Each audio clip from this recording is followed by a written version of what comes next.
جی سب سے پہلے ہم نے کتاب الطہارہ پڑھی تھی۔ کتاب الطہارہ میں پہلا عنوان تھا باب المیاہ، پانی کے متعلق۔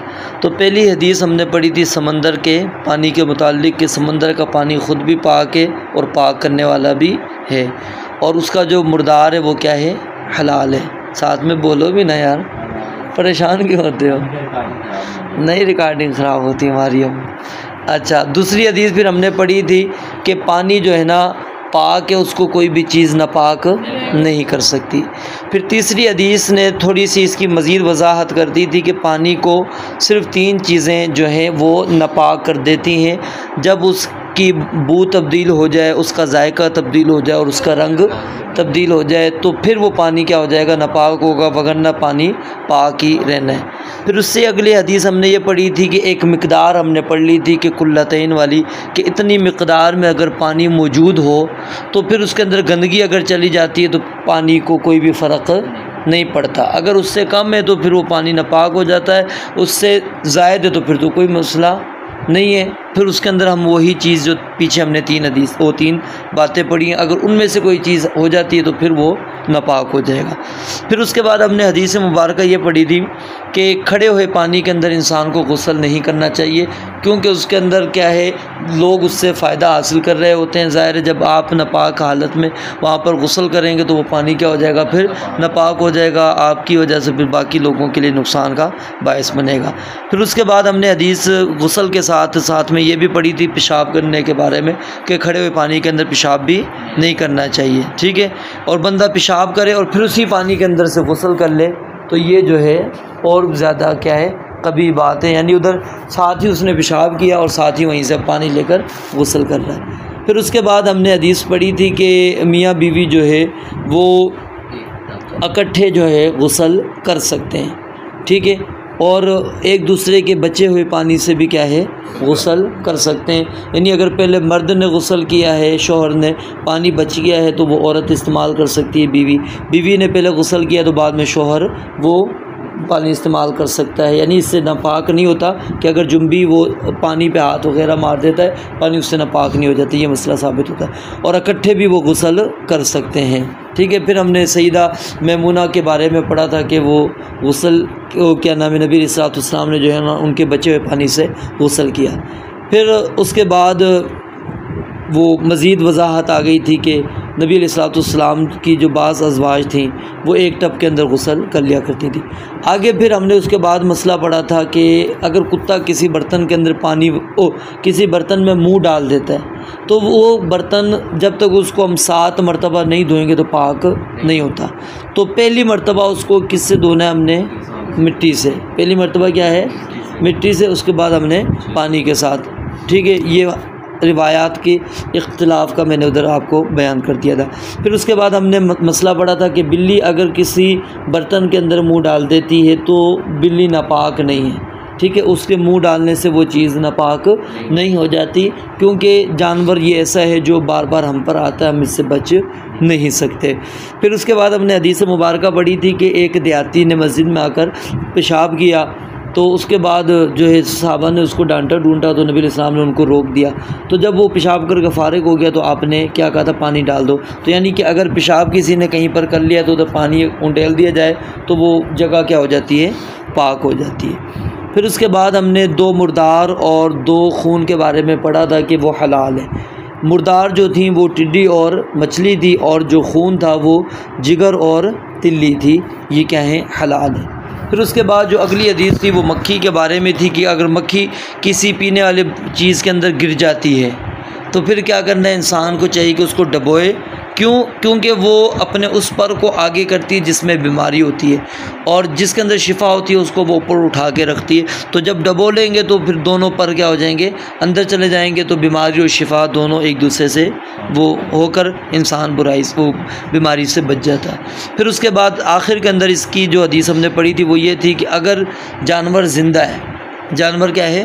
زندہ ہے، اور اس کا آپ گوشت کوئی حصہ کاٹ لیتے ہیں، ٹھیک ہے؟ کوئی بھی گوشت اس کا نکال لیتے ہیں، وہ کیا ہے؟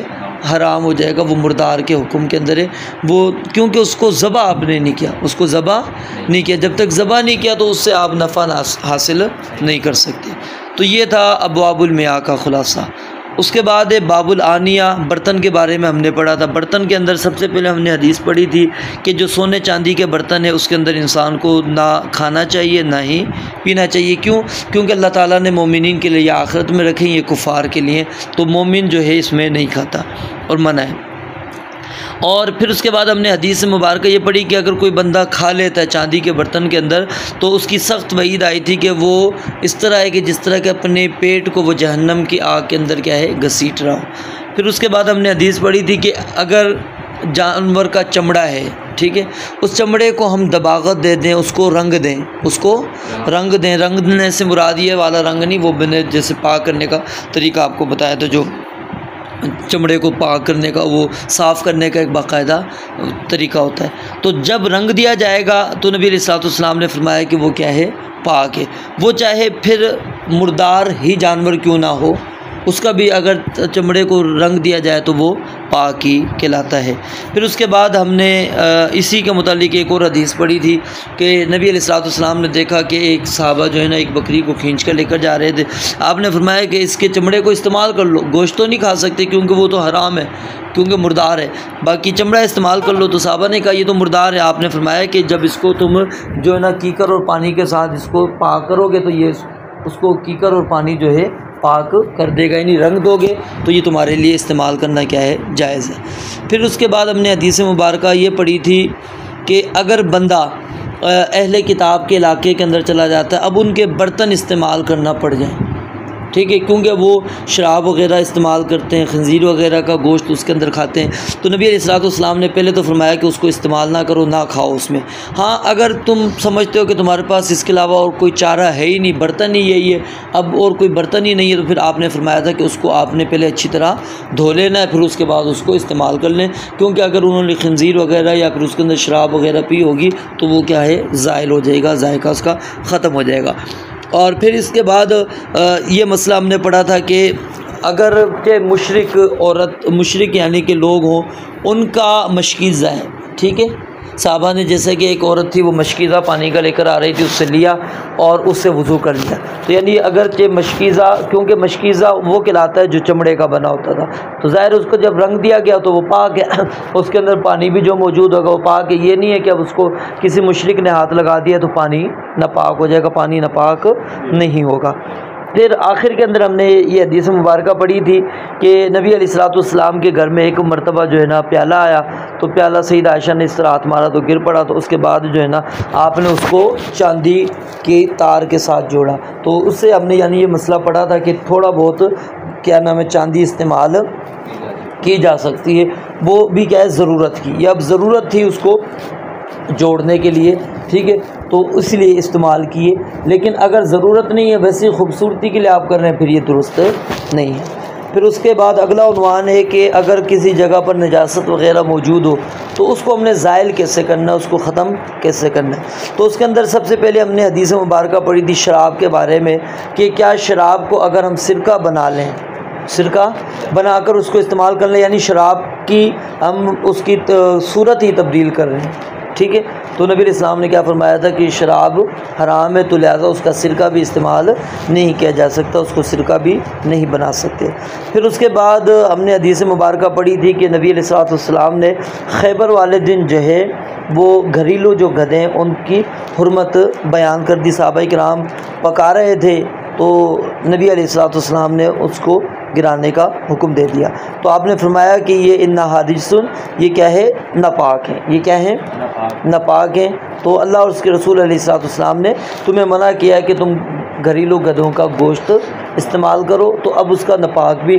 پھر میں نے اس کے پسینے کے بارے میں آپ کو بتایا تھا، وہ ایک مجبوری ہے، ٹھیک ہے، پسینہ اس کا کیا ہے، پاک ہے، پسینے کے اندر کوئی مسئلہ نہیں ہے، کیونکہ اس وقت سواری کے طور پر یہی چیز استعمال ہوتی ہے، اور جب بندہ بیٹھتا ہے تو ظاہر بیٹھے گا تو پسینہ تو آئے گئی، پسینہ لگے گا۔ اور پھر اس کے بعد ہم نے یہ پڑھی تھی حدیث کہ ایک مرتبہ نبی علیہ السلام مینا کے اندر خطبہ دے رہے تھے، تو سیدنا عمر بن خارجہ کہتے ہیں کہ جو نبی علیہ السلام کی اونٹنی تھی نا، اس کا جو لعاب ہے وہ میرے کندھے پر گر رہا تھا، یعنی اونٹنی جو حلال جانور ہے اس کا لعاب ناپاک نہیں ہے، یعنی جو حلال جانور ہے اس کا لعاب ناپاک نہیں ہوتا۔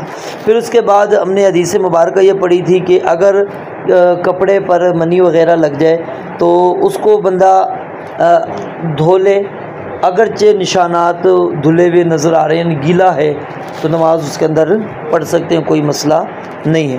اور اگر وہ خشک ہو گئی ہے اور گاڑی ہے تو اس کو آپ خرچ بھی سکتے ہیں، کیونکہ سیدہ عائشہ کہتی ہیں میں خرچ لیا کرتی تھی اور نبی علیہ الصلوۃ والسلام اس کے اندر پھر نماز پڑھ لیا کرتے تھے۔ پھر اس کے بعد ہم نے بچے اور بچی کے پیشاب کے بارے میں پڑھا تھا کہ جو چھوٹا بچہ ہوتا ہے، اور یہ وہ بچہ ہے جو مطلب ہے کہ ابھی اس نے غذا استعمال شروع نہیں کی، وہ ماں کا دودھ پی رہا ہے، تو اس کے اندر جو بچہ ہے اس کا پیشاب کیا ہے، اس کو نبی علیہ الصلوۃ والسلام نے فرمایا تھا کہ چھینٹے مار لو، اور بچی کے پیشاب کو کیا ہے، دھویا جاتا ہے۔ پھر اس کے بعد ہم نے حدیث مبارکہ عورتوں کے مسائل کے متعلق یعنی حیض کے بارے میں پڑھی تھی کہ اگر وہ کپڑوں پر لگ جائے تو کیا کیا جائے، اس کو یعنی کہ پاک کیا جائے گا کیونکہ وہ ناپاک ہے۔ اگر وہ خرچ سکتے ہیں تو اس کو خرچ لیں، پھر اس کے بعد جو ہے نا پانی کے ساتھ اس کو دھو کر پھر اس کے بعد اس کے اندر نماز پڑھ سکتے ہیں، یعنی کہ وہ زائل ہو جائے گا تو گویا کہ وہ چیز کیا ہو جائے گی، ختم۔ مطلب کیا ہے کہ اس عنوان کے اندر یہ چیز ہے کہ اگر نجاست کہیں پر لگی ہوئی ہے اور اس کو آپ نے زائل کر دیا، ختم کر دیا ہے، تو وہ چیز کیا ہو جاتی ہے، پاک ہو جاتی ہے، وہ قابل استعمال ہے۔ پھر آخر کے اندر یہی چیز یعنی کہ اسی کے متعلق یہی تھا، یعنی حیض والی ہی حدیث ہے۔ پھر اس کے بعد وضو، ٹھیک ہے نا، آخری پڑھ لیتے ہیں، یہ ظاہر یاد کر لینا۔ تو اس کے بعد تھا عنوان وضو کا۔ وضو کے اندر ہم نے سب سے پہلے مسواک کے متعلق پڑھی تھی کہ مسواک ہر نماز کے ساتھ کرنی چاہیے۔ اگر نبی علیہ السلام نے فرمایا مشقت نہ ہوتی تو میں حکم ضرور دے دیتا اپنی امت کو۔ پھر اس کے بعد ہم نے سیدنا حمران والی حدیث پڑھی جس میں نبی علیہ السلام کا وضو کا طریقہ انہوں نے بیان کیا ہے کہ سیدنا عثمان نے وضو کر کے ہمیں دکھایا، اور پھر بعد میں وضو کر کے بعد فرمایا کہ اسی طرح میں نے نبی علیہ السلام کو وضو کرتے ہوئے دیکھا، یعنی وہ وضو کی کیفیت، اور یہی وضو کی جو سب سے بڑی یعنی کہ جس سے ہم وضو کے مسائل کو لیتے ہیں نا، وہ سب سے واضح نص اور دلیل یہی سیدنا حمران والی ہی حدیث ہے۔ پھر اس کے بعد ہم نے سیدنا علی رضی اللہ تعالیٰ عنہ کی حدیث پڑھی تھی، اس کے اندر جو ہے نا سر کے مسح کے بارے میں تھا کہ نبی علیہ السلام نے سر کا مسح جو ہے ایک مرتبہ کیا تھا اور ایک ہی مرتبہ کرنا چاہیے۔ پھر اس سے اگلی حدیث جو عبداللہ بن زید والی ہے، اس کے اندر مسح کا مزید تذکرہ ہے کہ مسح آپ نے سر کے ابتدائی حصے سے شروع کرنا ہے اور پیچھے تک لے کر جانا ہے، اور پھر پیچھے سے واپس یہاں پر لے کر آپ نے آنا ہے۔ پھر اس کے بعد عبداللہ بن عمر رضی اللہ تعالیٰ عنہ کی حدیث تھی، انہوں نے بھی نبی علیہ الصلوۃ والسلام کے وضو کے بارے میں بیان کیا۔ اس کے اندر پھر انہوں نے ساتھ میں سر کے مسح کے ساتھ کان کے مسحوں کو بھی ذکر کیا، اور پھر انگوٹھے کے ساتھ یہ باہر والے حصے کے کان کا جو حصہ ہے اس کے ساتھ مسح کا تذکرہ ہے۔ پھر اس کے بعد جو اگلی حدیث ہے وہ یہ ہے کہ جب بندہ رات کو اٹھتا ہے، ٹھیک ہے، یعنی صبح بیدار ہوتا ہے تو اس کو چاہیے کہ اپنی ناک کو 3 مرتبہ جھاڑے۔ کیوں جھاڑنا ہے؟ کیونکہ شیطان ناک کے اندر آ کر کیا ہے، رات گزار رہا ہوتا ہے۔ اور پھر اسی طرح اس کے بعد والی حدیث کے اندر ہم نے یہ بات پڑھی تھی کہ جب بندہ نیند سے بیدار ہو تو وہ کسی برتن کے اندر اپنے ہاتھ کو نہ ڈالے جب تک کہ ہاتھ اچھی طرح دھو نہ لے، کیونکہ اس کو پتہ نہیں ہے کہ ہاتھ کہاں کہاں گھوم رہے تھے۔ پھر اس کے بعد ہم نے حدیث پڑھی تھی، اس کے اندر جو ہے نا انگلیوں کے درمیان خلال کا تذکرہ موجود ہے کہ انگلیوں کے درمیان میں خلال کرنا ہے، اور استنشاق پانی جو ناک میں چڑھانا ہے اس میں مبالغہ کرنا ہے، لیکن جب روزے کی حالت میں ہو تو پھر نہیں کرنا۔ پھر اس کے بعد اگلی حدیث جو تھی اس کے اندر داڑھی کے خلال کا تذکرہ موجود تھا، سیدنا عثمان والی۔ پھر اس کے بعد عبداللہ بن زید والی جو حدیث تھی اس کے اندر ایک مقدار یعنی کہ جس کے اندر نبی علیہ السلام نے جو ہے نا دو مد جو ہے نا اس کے ساتھ نبی علیہ السلام نے کیا کیا تھا، وضو کیا تھا، 2/3 جو ہم کہہ سکتے ہیں اس کو، ٹھیک ہے۔